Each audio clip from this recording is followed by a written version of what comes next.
Bismillahirrahmanirrahim. Assalamualaikum warahmatullahi wabarakatuh.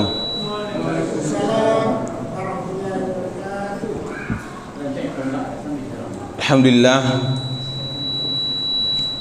kembali kita bersyukur kepada Allah Subhanahu wa taala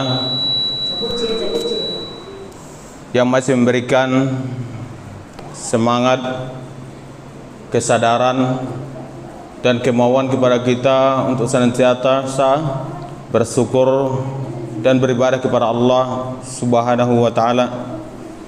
Dan selawat beserta salam tak henti-hentinya kita sampaikan kepada Nabi kita Muhammad sallallahu alaihi wasallam. Alhamdulillah, pada malam hari ini kembali kita bisa berkumpul di masjidnya Allah ini. Kita berharap Allah jadikan berkumpulnya kita di sini menjadi penyebab Allah berikan kepada kita ketenangan dan Allah turunkan kepada kita rahmatnya, serta menjadi penyebab malaikat senantiasa menaungi kita dengan sayapnya. Dan juga kita berharap Allah bangga dengan kita berkumpul di masjid ini.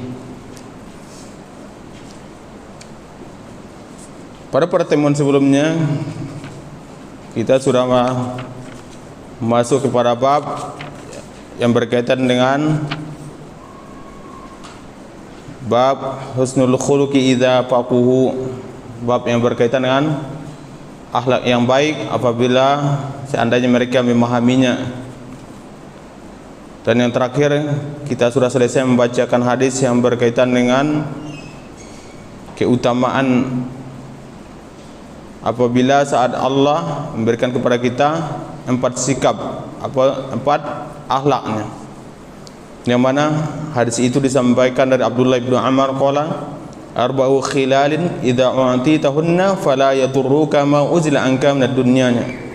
Ada 4 hal yang apabila keempat hal ini diberikan kepadamu, maka tidak akan ada yang memberikan kepadamu kemudaratan kecuali engkau sudah meninggal dunianya. Di situ disebutkan husnul khulqiyati, itu bagusnya akhlak, wa afafu tu'mati, dan senantiasa menjaga makanan yang dimakannya, harus mencari dari sumber-sumber yang baik dan halal, wa sidqi haditsin, menjaga lisannya agar senantiasa jujur dan menjauhi sifat-sifat mendusta, mengadu domba dan yang lainnya, wa hifzi amanatin, dan senantiasa menjaga amanah apabila dia diberikan amanah. Kemudian Imam Bukhari menyebutkan hadis setelahnya, an Usamah ibn Syarik, bersumber dari Usamah ibn Syarik qala kuntu 'inda Nabi sallallahu alaihi wasallam. Suatu ketika saya bersama Nabi sallallahu alaihi wasallam. Wa ja'at al-a'rabu, maka pada waktu itu orang-orang Arab pedalaman, Arab perkampungan datang. Nasun katsirun min hahuna wa hahunanya. Pada waktu itu orang sangat banyaknya, ada yang di sini, ada yang di sininya. Jadi Usamah mengisyaratkan banyaknya orang, ada yang dari sini, sehingga melambangkan begitu banyaknya orang. Fasakatan nas la yatakallamuna ghairuhum. Pada kondisi itu begitu diam, tidak ada yang berbicara. Faqalu ya Rasulullah, maka para sahabat bertanya kepada Rasulullah, ya Rasulullah, wahai Rasulnya Allah, alaina harajunnya fi kadza wa kadzanya, apakah bagi kami ada larangan terhadap permasalahan yang berkaitan dengan ini atau berkaitan dengan ininya. Fi asya'in min umurin nas, yaitu permasalahan-permasalahan yang berkaitan dengan permasalahan manusia, permasalahan interaksi sosial. la ba'sa biha, yang mana permasalahan itu hukum asalnya tidaklah masalah, tidak dimasukkan kepada perbuatan atau amalan yang dianggap bermasalahnya. Faqala, lalu Rasulullah mengatakan, ya ibadallah, wahai hamba-hamba Allahnya, wada'allahu al-haraja, sesungguhnya Allah akan memberikan larangan ila imra'atan, terhadap seseorangnya,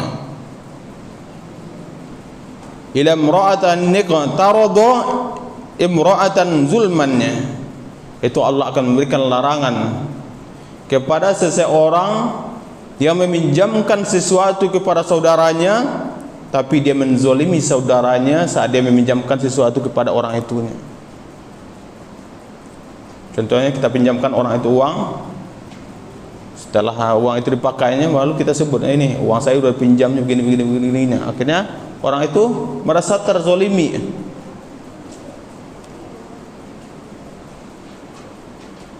Fadzalikal ladzi harija wa halakanya, yang demikianlah yang terlarang pada dirinya, dan bahkan itu penyebab kehancuran bagi orang yang meminjamkan dengan cara yang demikiannya.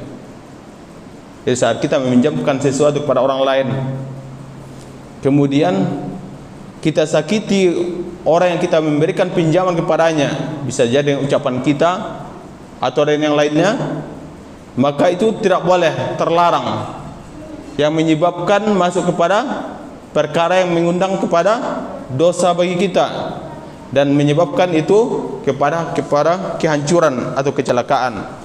Qalu, lalu para sahabat bertanya lagi kepada Rasulullah, ya Rasulullah, wahai Rasulullah, ana tadawau, wahai Rasulullah, apakah kami dianjurkan untuk berobatnya? Saat kami sakit, apakah kami dianjurkan untuk berobatnya?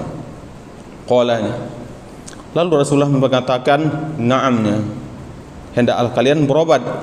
Na'am ya ibadallahnya, wahai hamba Allah, hendaklah kalian berobat seandainya kalian sakit. Tadawawnya, berobatlah kalian. Fa innallaha azza wa jalla, sesungguhnya Allah azza wa jalla, lam yad'u da'an, tidaklah Allah turunkan penyakit, illa wada'alahu shifaan, kecuali Allah turunkan juga obat untuk mengobati penyakit itu. Warudain wahidin, kecuali satu penyakit.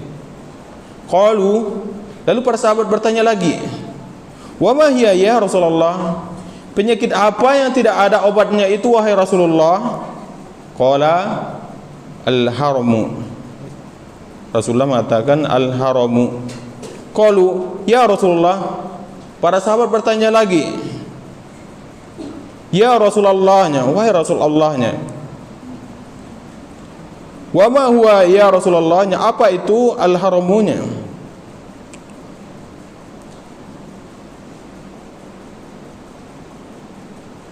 Qalu ya Rasulullah, al-haramu tadi artinya penyakit ketuaan. Kemudian para sahabat bertanya lagi, ya Rasulullah, ma khairu ma'utiyal insannya, ya Rasulullahnya, apa perkara yang terbaik yang Allah berikan kepada manusianya? Qala, lalu Rasulullah mengatakan, khuluqun hasanun, perkara yang terbaik yang Allah berikan kepada manusia adalah akhlak yang baik.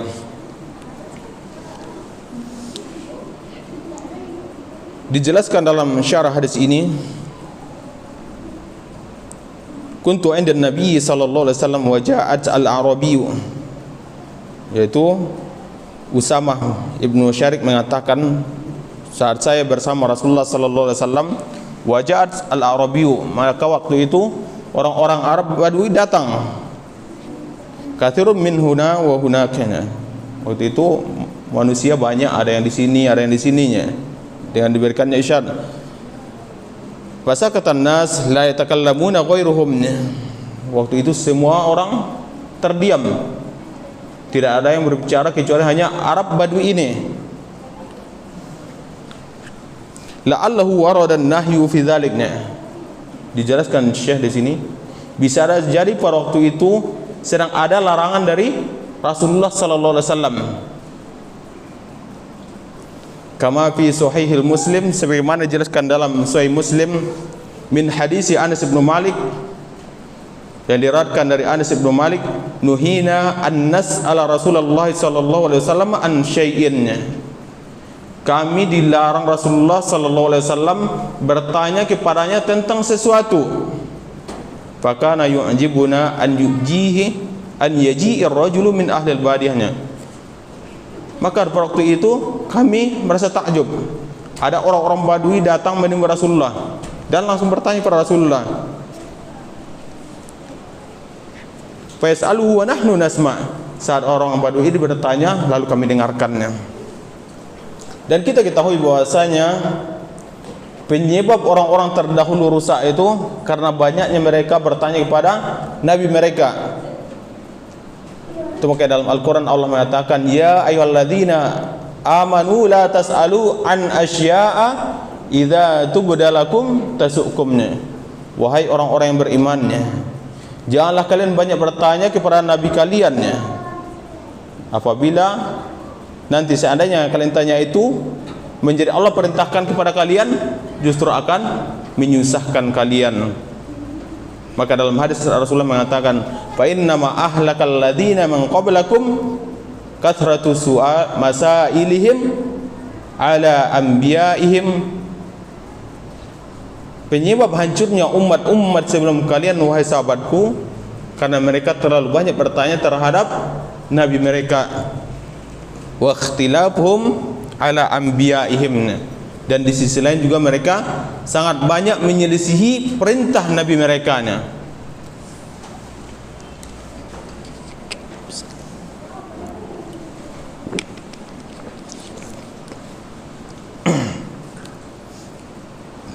Dari hukum asalnya banyak bertanya dalam permasalahan agama itu hal yang terlarang.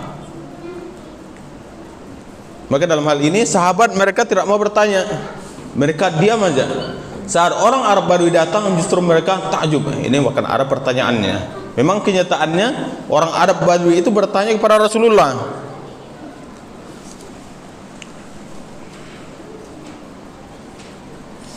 Dijelaskan juga fi lafzi indal Muslim, dijelaskan di dalam lafaz yang diriwayatkan dari Imam Muslim, qala Anas, berkata Anas bin Malik, kunna nuhina fil Qur'ani an nas'ala Rasulullah sallallahu alaihi wasallam an syai'in. Kami itu dilarang di dalam Al-Qur'an an nas'ala Rasulullah, agar kami bertanya kepada Rasulullah sallallahu alaihi wasallam an syai'in, bertanya kepada Rasulullah tentang beberapa hal. Sebagaimana dijelaskan dalam ayat tadi, ya ayyuhalladzina amanu la tas'alu an asya'a idza tubda lakum tasu'kumnya. Wahai orang-orang yang beriman, janganlah kalian banyak bertanya kepada nabi kalian ya. Seandainya nanti apa yang kalian tanya akan diperintahkan kalian melakukannya, justru akan memberatkan kalian ya. Faqalu ya Rasulullah ya. Penjelasan hadis ini, orang Arab Badui ini mengatakan, ya Rasulullah, wahai Rasulullah, alaina harajun fi kadza wa kadzana. Apakah akan berdosa kami, akan terlarang kami tentang hal ini atau tentang hal yang ininya?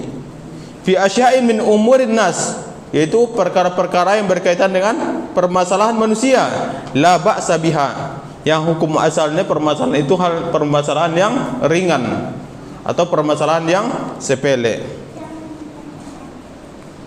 Dijelaskan di sini al-haraju fil asl, yang dimaksud dengan al-haraj ad-dhaiqu wa yaqau 'alal itsmi wal haram, yaitu kesukaran atau kesulitan atau bisa jadi kesedihan yang mana akan menyebabkan pelakunya masuk kepada perkara yang mendatangkan dosa atau masuk kepada perkara yang diharamkan.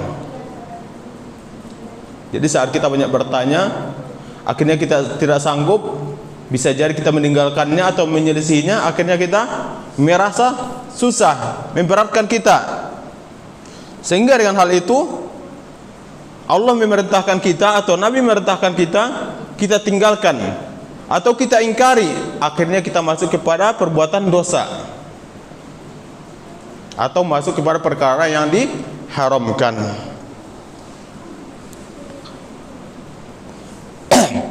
Ada juga menjelaskan makna dari al-haraj adyaqud doiki, yaitu kesusahan di atas kesusahan atau kesulitan di atas kesulitan. Jadi saat kita banyak bertanya, akan memberikan kesusahan bagi kita yang merupakan kesusahan itu kesusahan yang sangat menyusahkan bagi kita.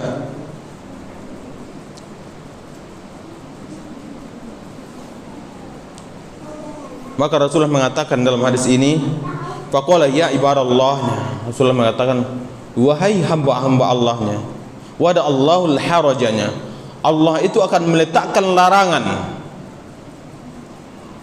atau bisa jadi dosa atau masuk perkara yang diharamkannya ila mra'an, terhadap seseorang, iqtara dan imra'an zulman, yaitu terhadap orang yang sengaja menghutangkan kepada orang lain, tapi dia menghutangkan dengan cara yang zalim. Bisa jadi dengan menyakiti orang yang dizoliminya, yang menyakiti orang yang dia hutangkan kepada orang lain tadi, dengan cara mengungkit-ungkit, apalagi yang lain, mengungkit-ungkit kebaikannya. Itu bukan dalam Al-Quran Allah mengatakan, ya ayyuhalladzina amanu la tubtilu shadaqatikum bil manni wal adha. Wahai orang-orang yang berimannya, janganlah kalian batalkan, kalian rusak amal-amalan kebaikan kalian dengan cara mengungkit-ungkit kebaikan kalian kepada orang lain, atau bisa jadi kalian menyakiti perasaan orang yang kalian berbuat baik kepada mereka. Kita membantunya, bisa jadi dengan menghutangkan sesuatu atau memberikan sesuatu padanya, lalu kita sebut-sebut kepada orang lain. Itu kalau bukan saya membantu, itu sudah bangkrut Bapak itu. Kini sombong nih. Ucapan-ucapan seperti itu akan membatalkan kebaikan kita. Padahal saat kita membantu saudara kita, itu merupakan pahala yang sangat besar. Kita akan mendapatkan pahala yang sangat besar. Yang mana dalam hadis Rasulullah sallallahu alaihi wasallam mengatakan, man nafasa min mu'minin kurbatan min kurabid dunya, nafasallahu anhu kurbatan min kurabi yaumil qiyamahnya. Barang siapa meringankan sebuah kesusahan dari seorang mukmin di dunia, maka Allah akan meringankan kesusahan yang akan didapatkannya pada hari kiamatnya. Orang lain kesusahan, kita pinjamkan dia uang, kita bantu dia, maka dengan cara itu Allah mudahkan urusan kita nanti di akhirat. Kesulitan kita di akhirat nanti akan Allah hilangkan, dan kita menghilangkan kesusahan yang didapatkan saudara kita di dunia. Tapi sebaliknya, saat kita mengungkit-ungkitnya atau menyakiti perasaan orang yang kita berikan kepadanya, justru itu penyebab amalan kita menjadi rusak, bahkan masuk kepada perkara yang kezaliman, yang mana di situ kata Rasulullah, fihil haraj, di dalamnya ada larangan yang menyebabkan masuk kepada perkara yang dosa.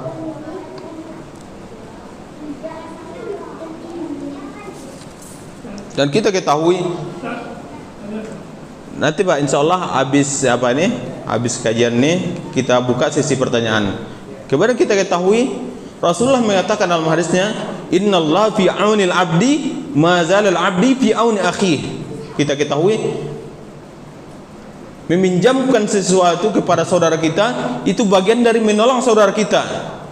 Yang mana dalam hal ini kata Rasulullah, innallaha fi aunil abdi, sesungguhnya Allah akan membantu seorang hamba, ma zalal abdi fi auni akhihi, selagi saudara itu, hamba itu membantu saudaranya yang lainnya. Jadi saat kita membantu saudara kita, maka Allah pun akan membantu kita, menolong kita, bisa jadi di dunia maupun di akhirat kelak. Dan kita ketahui perkara hal ini adalah perkara yang gaib, kita tidak tahu. Bisa jadi dengan kebaikan kita pada suatu hari Allah balas dengan kebaikan yang lain di kemudian hari kelak.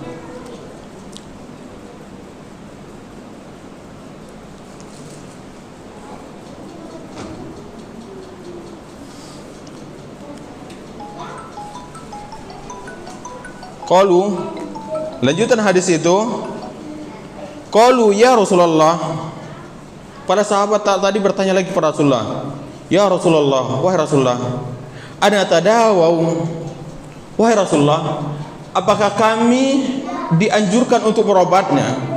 Apakah kami harus berobat saat kami sakitnya? Qala, lalu Rasulullah mengatakan, na'am, tentunya. Ya ibadallahnya, wahai hamba-hambanya Allahnya, tadawau, berobatlah kalian nih. Makna yang tersirat di dalam hadis tadi, kata Syekh di sini, fihi hirsuhum ala ma'rifati hukmi syar'i qabla al-iqdami ala syai'. Terdapat pelajaran yang sangat mendalam, yang mana di situ terdapat semangat para sahabat untuk mengetahui hukum sesuatu sebelum mereka melakukan perkara itu. Jadi mereka tidak melakukan amalan dulu baru mereka bertanya kepada Nabi, tapi mereka bertanya dulu kepada Nabi, apa hukum ini, sehingga setelah itu mereka melakukannya. Jadi situ dijelaskan fihi hirsuhum ala ma'rifatil hukmi syar'i qabla al-iqdami ala syai'in. Di situ terdapat semangat para sahabat untuk mengetahui hukum sesuatu sebelum mereka melakukan hal yang demikian, hal itu. Kemudian hal yang terkandung juga dalam hadis yang tadi, fihi itsbatut tibbi wal ilaj. Di dalam hadis tadi ada penjelasan adanya penekanan agar kita berobat dan mencari, ada penegasan agar kita berobat bisa jadi ke dokter atau hal-hal yang lainnya. Wa anna tadawau mubahun ghairu makruh, bahwasanya berobat itu perkara yang dibolehkan. Yang mana dalam hadis Rasulullah sallallahu alaihi wasallam sangat menekankan tentang berobat.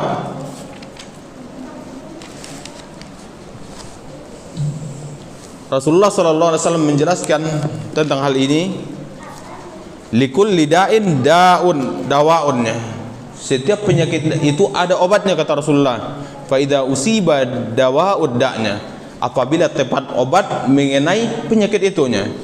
Apabila cocok obatnya maka akan sembuh penyakit itunya. Baru bi idznillah, maka akan sembuh penyakit itu dengan izin Allah apabila tepat obatnya. Kemudian di hadis lain kata Rasulullah, yang mana hadis ini bersumber dari Imam Ahmad, Inna Allah lam yunzil da'an illa anzala lahu shifa'annya. Sesungguhnya Allah tidaklah menurunkan penyakit kecuali Allah menurunkan penyembuh dari penyakit itu. Alimahu man alimahunya. Ada orang mengetahui obat itu dan ada juga yang tidak mengetahuinya. Wa jahilahu man jahilahunya. Ada juga orang yang tidak mengetahui tentang obat itunya. Itu maka ada perkara di dalam pelajaran yang kita ambil dari hadis yang ini, bahwasanya setiap perkara itu ada ahlinya. Ada orang yang paham obat penyakit ini, ada orang penyakit ini. Seandainya semua dokter kita samaratakan, semuanya dianggap obat dokter spesialis penyakit umumnya, masuk semua ke dalamnya, kira-kira bagaimana jadinya? Bisa jadi makin banyak orang yang sakit. Itu kayak kata Rasulullah di sini, alimahu man alimahunya. Ada orang yang tahu obatnya terhadap penyakit itunya. Wa jahilahu man jahilahunya. Dan ada juga orang yang tidak tahu obat terhadap penyakit yang ada itunya. Itu karena Allah mengatakan, Fas'alu ahla dzikri in kuntum la ta'lamunnya. Tanyakan kepada ahlinya saat kalian tidak mengetahui tentang hal itunya. Maka dalam hal inilah dikisahkan di dalam hadis min hadis Jabir bin Abdullah. Hadis ini bersumber dari Jabir bin Abdullah qala, Beliau berkata, kharajna fi safarin. Suatu ketika kami pergi dalam safar, pergi perjalanan jauh. Fa asaba rajulan minna hajarun. Salah seorang di antara kami jatuh batu menepati kepalanya. Jatuh batu kena kepalanya. Fashajjahu fi ra'sihi, sehingga bagian kepala itu pecah. Summa ihtalama, pada malam harinya dia mimpi basah. Mimpi basahnya. Fasa'ala ashabahu, maka dia bertanya kepada sahabat-sahabatnya, hal tajiduna li rukhsatan fit tayammumnya.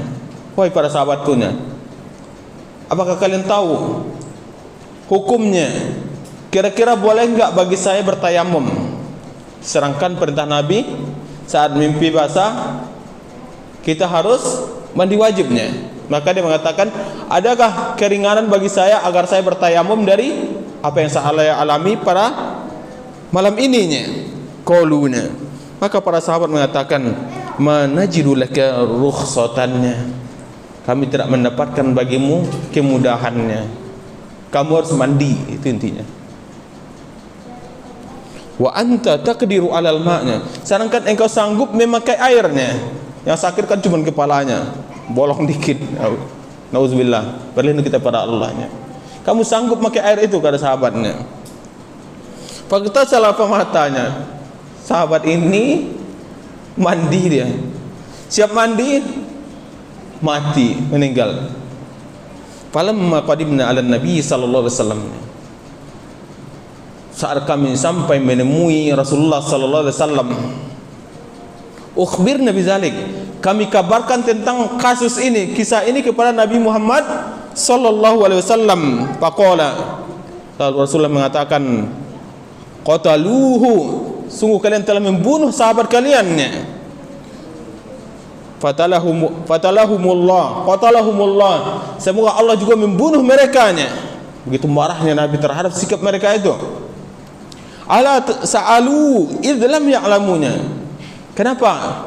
Apa yang menghalangi kalian bertanya atau belajar seandainya kalian tidak mengetahui tentang perkara sesuatunya?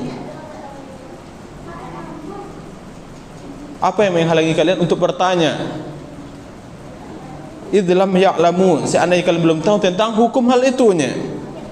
Fa innama shifaa'ul 'ammi as-su'al, sesungguhnya obat dari tidak tahu tentang ilmu sesuatu kita bertanya.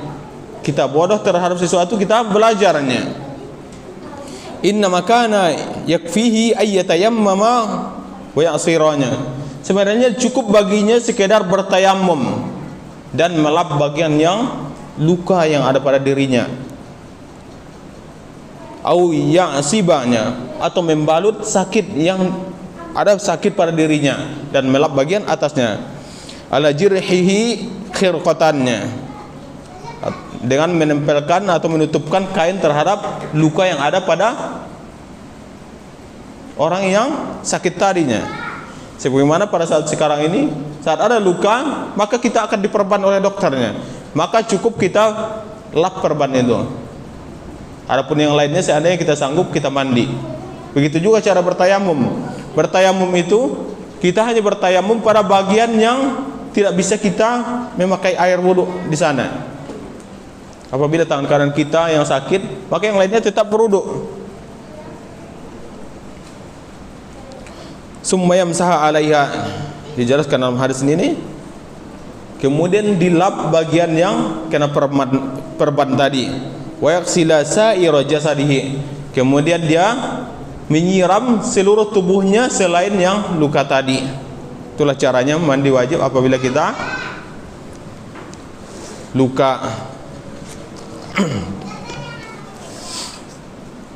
Kembali kita kepada hadis yang tadi.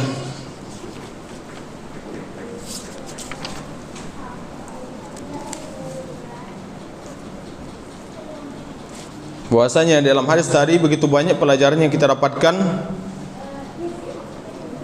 Yang pertama, di situ tampak kehati-hatian para sahabat di dalam beramal. Itu terdapat kehati-hatian sahabat dalam beramal. Dan di sisi lain kelihatan para sahabat itu saat Rasulullah melarang mereka terhadap sesuatu, mereka itu menjauhi hal itu. Yang mana di dalam hadis ini dijelaskan Rasulullah itu melarang mereka untuk banyak bertanya. Dan Rasulullah mengabarkan penyebab banyaknya hancur umat-umat terdahulu karena mereka banyak bertanya. Sehingga di dalam kondisi ini para sahabat menjauhi sifat bertanya.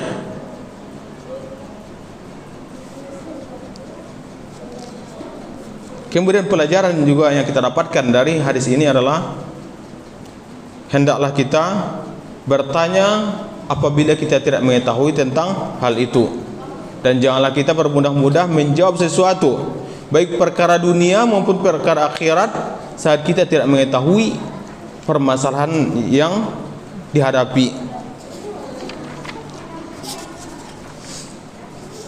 Permasalahan ini masih banyak, insya Allah akan kita lanjutkan pada minggu depan. Dan kita cukupkan sampai di sini. Subhanakallahumma wa bihamdika asyhadu an la ilaha illa anta astaghfiruka wa atubu ilaik. Assalamualaikum warahmatullahi wabarakatuh.